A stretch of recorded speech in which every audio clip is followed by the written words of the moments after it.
They've got matching megawatt smiles. The greatest playmaker of all time and the greatest playmaker of his era, who is also, perhaps, the greatest all-around player of all time. The pairing of executive, entrepreneur and mogul Magic Johnson with the next-generation version of himself in LeBron James is a match made in basketball and Hollywood heaven. Having these stars align, two of the biggest names in the history of the sport on the biggest stage, together is a game-changer that needs an original script. Their partnership, for at least the next 3 years with a player option for a fourth, sent a jolt through the basketball world this summer and has served to energize a hungry Los Angeles Lakers fan base that is starving for a return to relevance. If this takes, and the Lakers' past and present mesh the way some think it can, the Lakers' future is as bright as it's been since Kobe Bryant's title-winning zenith at the end of the past decade. These LeBron-led Lakers are not operating with the same championship or bust expectations Bryant's teams did before injuries sacked him late in his career. The Golden State Warriors dynasty didn't exist then, when Kobe's Lakers were one of several powerhouse Western Conference teams taking turns representing the conference in the finals. Johnson taking long view on team. Making the playoffs for these current Lakers will be a net positive, no matter how oversized the expectations might be elsewhere. The Vegas vibe that they are title favorites is more than a bit premature given that they have missed the playoff 5 straight years, which equals the total from the franchise's first 65 seasons.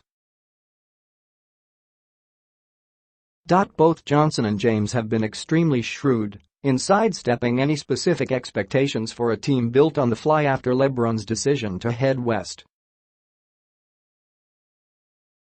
Magic's first public words after LeBron made his decision cautioned against an overnight turnaround.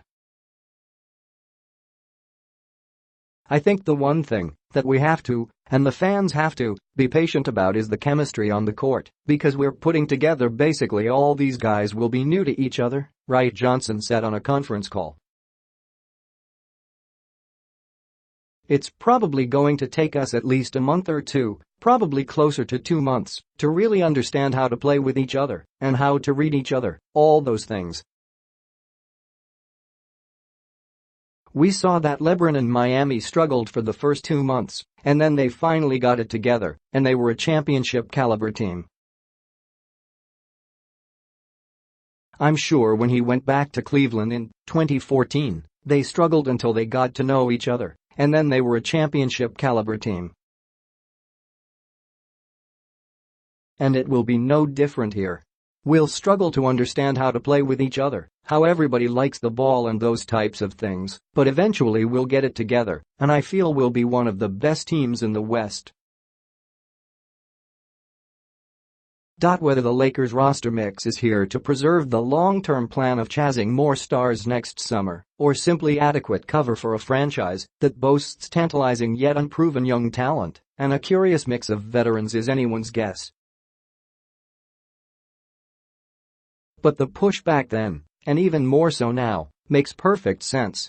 An off-season, training camp and a few preseason games is hardly enough time to get comfortable with one another. And while youngsters Kyle Kuzma, Brandon Ingram, Lonzo Ball and Josh Hart are talented, each remains very much a work in progress. That said, if things go remarkably well, and Lakers coach Luke Walton can find a way to make these seemingly mismatched pieces fit, the Lakers could shock the system in the West. The true power in the West stretches in a straight line from Oakland to Houston. Everything outside of the Warriors and Rockets is up for grabs.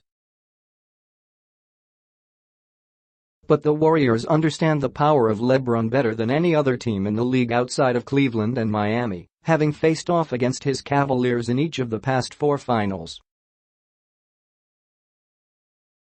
Thoughts of LeBron and the Cavs rallying from a 3-1 finals deficit in 2016 still stings in Oakland, as it is the lone blemish in Golden State's dynasty.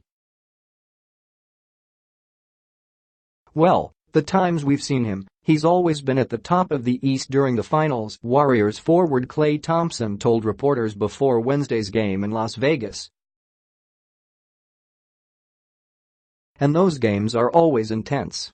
I expect him to greatly improve the Lakers, and they've obviously got a bunch of guys who are proven now. So I just expect it to be intense. Anytime you play against arguably the best player in the world, no matter what sport, you want to measure yourself against him, so you play as hard as you can. That's why guys like Steph Curry, KD, Kevin Durant, Kobe, LeBron, James Harden, any top guys face their opponent's best game every night, so it will be no different when we play the Lakers.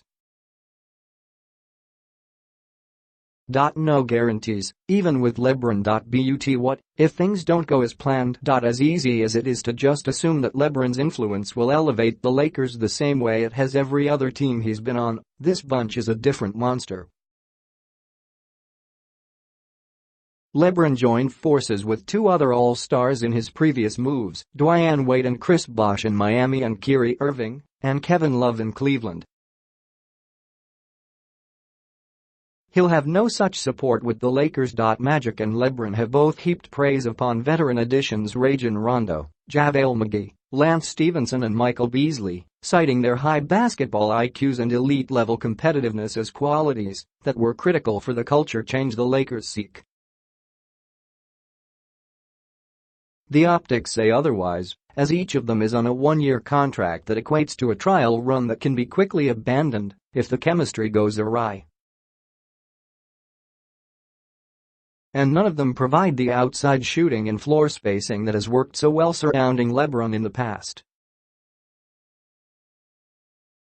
All of them come with high risk levels, given their collective histories as peculiar fits elsewhere. We have no concerns, Magic said of the Lakers' eclectic bunch of signees. And we love that they are all different individuals and bring something different to the table. We needed some toughness. We needed some grittiness. We needed somebody to come and be upset that somebody had a defense lapse. We love everything that everybody brings to the table. And we've been seeing it out here every single day. So some guys had different things happen in their past. So what? Rondo is still a champion. And you saw what he did for New Orleans last season. So we're happy to have him. We don't care about what happened in your past. We only care about what happens when you put on that purple and gold. They know what they need to do and how to act as a professional. And we don't want nobody to change. I want Lance to shake it up, because that's who he is. Michael Beasley, come on, do your thing. But we are not concerned. If I was concerned, we wouldn't have signed none of them. I'm excited to have them, each and every one of them, trust me.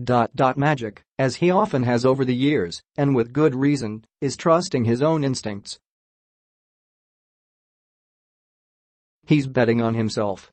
He's betting on the Lakers brand and what that's meant to the league for decades.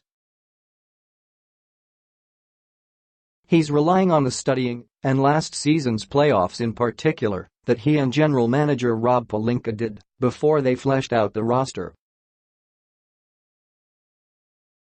But most of all, he's betting on LeBron, the player he loves to refer to as the greatest player in the world, and the change he can bring on and off the court. He's betting on their shared vision of what the Lakers can be, a vision that was crystallized in their conversation in the opening stages of free agency and the only formal meeting LeBron took with any executive from a team wishing to pursue him. They are convinced. They believe all of the ingredients are there. The only thing needed now is a classic Hollywood ending.